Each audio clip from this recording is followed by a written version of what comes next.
இது லவ்வர்ஸ்க்கான ஒரு டிப்பு. நம்ம வந்து ரொம்ப லவ் குடுக்குற இடத்துல இருக்க எப்போதுமே வந்து ரொம்ப அடி வாங்குவாங்க. ஸோ, அதனால எப்பவுமே நம்ம அதிகமா லவ் பண்ணிட்டு அவங்கள பத்தியே யோசிச்சுட்டு இருப்போம். அவங்க என்ன பண்ணிட்டுருப்பாங்க? இந்த நேரத்தில சாப்ட்டுருப்பாங்களா? நம்மள பத்தி யோசிப்பாங்களா? நம்ம யோசிக்கிற மாரி அவங்களுக்கு ஃபீலிங் இருக்குமா? அப்படி இப்படின்னு நம்ம யோசிச்சுட்டே இருப்போம். என்ன கால் வரல, மெசேஜ் வரல அப்படின்னு சொல்லி யோசிச்சுட்டே இருப்போம். அப்புறம் வந்து ஃபீல் பண்ணிட்டே இருப்போம். உண்மையா லவ் பண்றவங்க வந்து உங்கள ஃபீலே பண்ண விட மாட்டாங்க. அந்த மாரி திங்கிங்கே உங்களுக்கு வர அளவுக்கு அவங்க பார்த்துக்கவே மாட்டாங்க.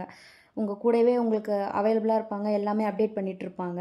அ எல்லா டைமும் நீங்க அவங்கள பத்தியே யோசிச்சுட்டு இருக்கிறது, நீங்க தான் வந்து அவங்கள வந்து ஒரு பெரிய ஆளா நீங்க கிரியேட் பண்ணி வச்சிருக்கீங்க. ஒரு லவ் குடுத்து, ரொம்ப பாசம் குடுத்து, அதெல்லாம் நமக்குள்ள தான் இருக்கு. அவங்கள வந்து அவ்வளோதானா அப்படின்னு நெனச்சுட்டோம்னா, நம்ம அவங்கள வந்து அவ்வளோ இடத்துக்கு கொண்டு போவே மாட்டோம். லவ்வும் நமக்குள்ள தான் இருக்கு. வெறுப்பும் நமக்குள்ள தான் இருக்கு. அவங்க வந்து அவங்கள ஒரு பெர்சனா வேல்யூ பண்ணி வச்சிருக்கதே நம்ம தான். ஸோ, அதனால வந்து ரொம்ப உங்கள விட இன்னொருத்தவங்க பெரிய இம்பார்ட்டன்ட் கிடையாது நம்ம லைஃப்ல. நீங்க ஹேப்பியா இருக்கணும்னா, இன்னொரு பெர்சன் மேல அவ்ளோ லவ்லாம் வைக்காதீங்க. உங்கள நல்லா பார்த்துக்கிறாங்க, ஹேப்பியா பார்த்துக்கிறாங்க அப்படின்றதுக்காக வேணா லவ் வைங்க. சும்மா கண்மூடித்தனமா வந்து லவ்வ வச்சுட்டு, அழுதுட்டு பொழுதன்னைக்கும் அவங்களுக்காகவே லைஃப வந்து ஸ்ட்ரெஸ் பண்ணிட்டு, இதெல்லாம் வேஸ்ட் ஆஃப் த டைம். அதனால நீங்க தான் அவங்களுக்கு வேல்யூ குடுத்து வச்சிருக்கீங்க. அவங்க உண்மையான வேல்யூ பெர்சன் கிடையாது. ஸோ, அதனால let it go. Thank you for வாட்சிங்.